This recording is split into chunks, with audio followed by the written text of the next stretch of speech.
Hello guys, welcome to this video of BSc and MSc mathematics student.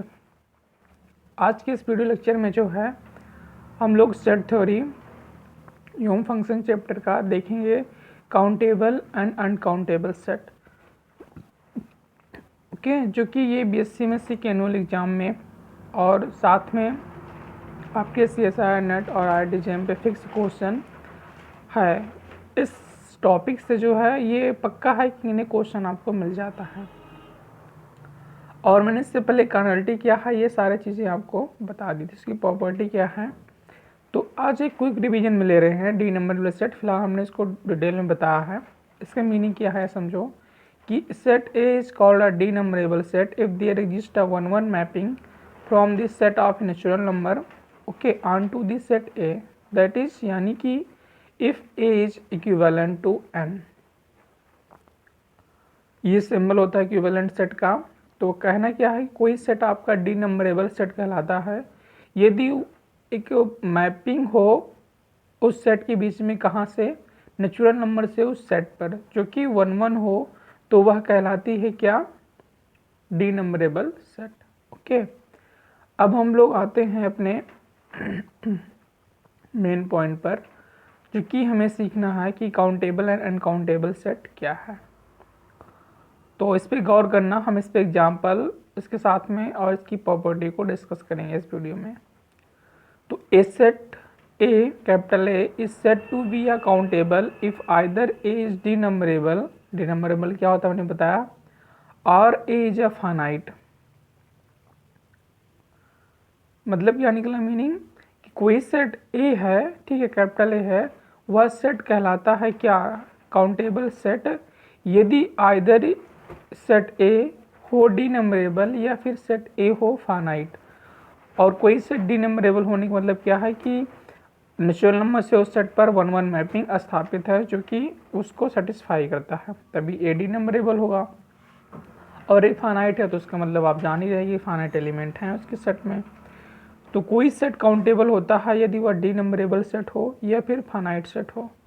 यानी कि D नंबरेबल कोई set है तो वह इक्विवेलेंट होगा टू नेचुरल नंबर के, are A is a finite.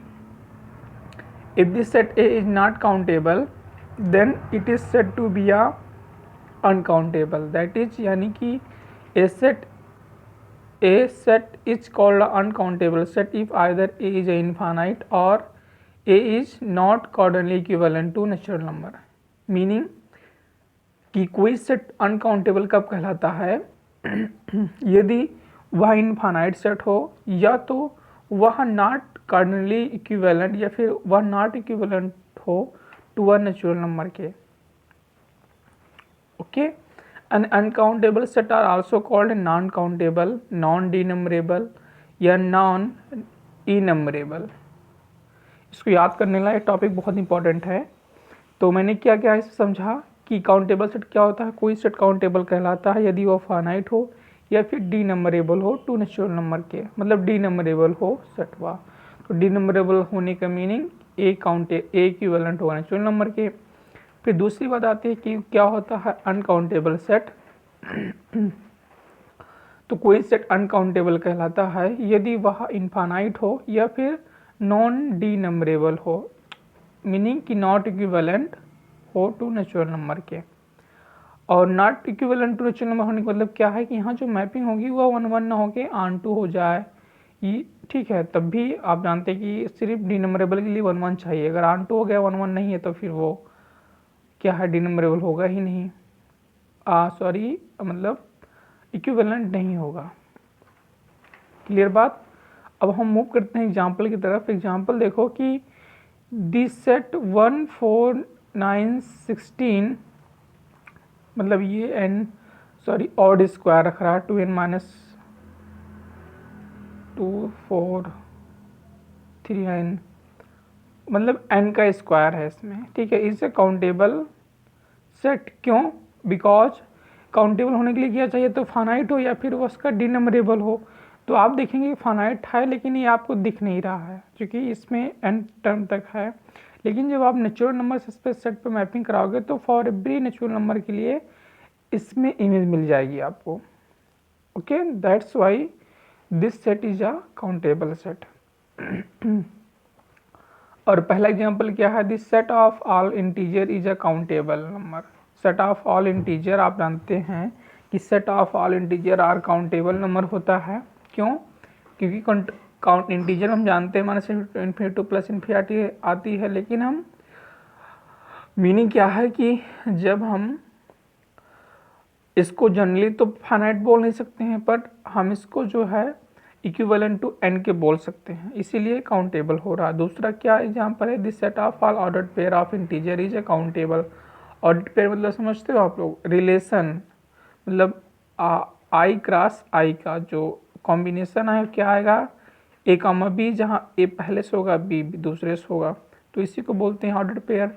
तो प्रत्येक ऑर्डर्ड पेयर इंटीजर का वो भी काउंटेबल होता है। तीसरा क्या है, this set of all real number is uncountable. जो सेट ऑफ रियल नंबर होता है, रियल नंबर किसे कहते हैं? मैंने बहुत बार बताया आप लोग को कि collection of rational and irrational number are called a real number. यह कैसा सेट होता है? यह एक अनकाउंटेबल सेट है। चौथा क्या है, suppose A B a set of all sequence whose element are the digits 0 and 1, then this set is countable. मतलब कि आपके पास कोई सीक्वेंस है जो कि केवल 0 और 1 से बन रही है, तो वह सीक्वेंस कैसी होगी? काउंटेबल होगी, चाहे जो भी सीक्वेंस हो। अब अगर मैं आपको बताऊं तो 0 1 होने का क्या मतलब है, सीक्वेंस कौन से ले लें हम, 1 plus minus 1 plus in the bracket minus 1 की पावर n, ये सीक्वेंस आप देखेंगे तो 0 और लेकिन 2 की बन जाएगी है, 0 प्लस माइनस, अगर हम ले लें 0 प्लस सॉरी माइनस 1 की पावर n को 0, आप इसी तरह समझिए कोई सीक्वेंस हो सकती है जिसमें 0 1 ही टर्म हो, तो वह सीक्वेंस काउंटेबल के तहत आएगी। पांचवा क्या है, this set of all polynomial function with integer coefficient is a countable. मतलब यानी कि आपके पास कोई पॉलिनोमियल किसी भी ऑर्डर की दी गई हो, लेकिन जो उसका कोएफिशिएंट है वो इंटीजर है, तो वह पॉलिनोमियल क्या होगी? काउंटेबल होगी। इसका मीनिंग तो यही निकल रहा है। क्यों? कि this set of all polynomial function with integer coefficient is countable. तो हमने ये सेट देखा क्या इमेज में देखा कि पहला जो काउंटेबल है, इस तरह का अगर कोई सेट है तो इंटीजर काउंटेबल होते हैं, ordered pair of integer countable होता है, set of real number uncountable होते हैं। क्यों? क्योंकि इनका नेचुरल के साथ 1-1 मैपिंग नहीं हो पाती है। और 0 1 से बनी सीक्वेंस जो भी काउंटेबल होती है। सेट ऑफ पॉलिनोमियल, कोई पॉलिनोमियल है, अगर उसका कोएफिशिएंट इंटीजर है तो वो भी काउंटेबल होगा। Important theorem on countable and countable set, इसको देखना, ये IIT जेम्स असाइनमेंट बहुत ज़्यादा इसी का पार्ट है फिलहाल, लेकिन इसको नेक्स्ट वीडियो में डिस्कस करेंगे हम। और इसके साथ में क्या देखा, काउंटेबल सेट क्या है कि वह सेट जो डिनमरेबल हो या फिर फाइनाइट हो, काउंटेबल कहलाते हैं। और जो सेट इनफाइनाइट हो या फिर not equivalent to actual number के हों, वह कहलाते हैं अनकाउंटेबल सेट। और दूसरी मीनिंग ये बताएं कि जो BSc MSc के बच्चे होते हैं, ठीक, उनको एग्जाम्पल तो दिया जाता है, लेकिन बात ये होती है कि उनसे जो टीचर है, प्रोफेसर, अगर आप अच्छे यूनिवर्सिटी में हो तो ये एक्सेप्ट करते हैं कि वो आपको 50% पढ़ाएं, लेकिन आप 50% खुद से मेहनत करो ना। जैसे मान लीजिए काउंटेबल उन्होंने बता दिया, 2-4 एग्जाम्पल दे दिए, लेकिन आप 50% खुद से मतलब करने का क्या हुआ कि जो उन्होंने पढ़ाया वो तो आप पढ़ो, लेकिन आप बाकी गूगल से, यूट्यूब से, कहीं से भी सर्च करो, बुक पढ़ो, ये सारी चीज़ें और एग्जाम्पल उनके सामने लेके जाओ, उनसे डिस्कस करो कि सर आपने कल काउंटेबल की डेफिनेशन दी थी, अनकाउंटेबल की, और ये 4 एग्जाम्पल आपने दिए थे, लेकिन मैंने 2-4 एग्जाम्पल और देखे, क्या ये काउंटेबल है कि नहीं है। ये सारी चीज़ें अगर तुम अपने करोगे तो तुम अपने प्रोफेसर या टीचर के करीब हो जाओगे। ओके, तो करीब हो जाओगे तो आप जानते ही हो कि किसी टीचर से अगर एक बार संबंध बन जाता है तो उसे जो अंदर डर रहता है वो ख़त्म हो जाता है। फिर आप अपने बात खुली रखते हो, चाहे वो गलत हो सही हो, उसकी बिना परवाह किए हुए। तो MSc जो कर रहे हैं बच्चे, उनको तो जाहिर सी रूप है कि उनको बहुत मेहनत करनी चाहिए, लेकिन होता क्या है कि क्लास में 2 ही 4 बच्चे होते हैं पढ़ने वाले, ये हर क्लास की स्थिति है। बाकी तो क्या करने आते हैं सभी लोग को जानते हैं। क्योंकि दूसरी बात यह है कि हम जब उसी क्लास में होते हैं तो जब टीचर और प्रोफेसर आता है तो समझते हैं कि वो हमारी हरकतों को देख नहीं रहा है, लेकिन ये एक गलत सोच होती है।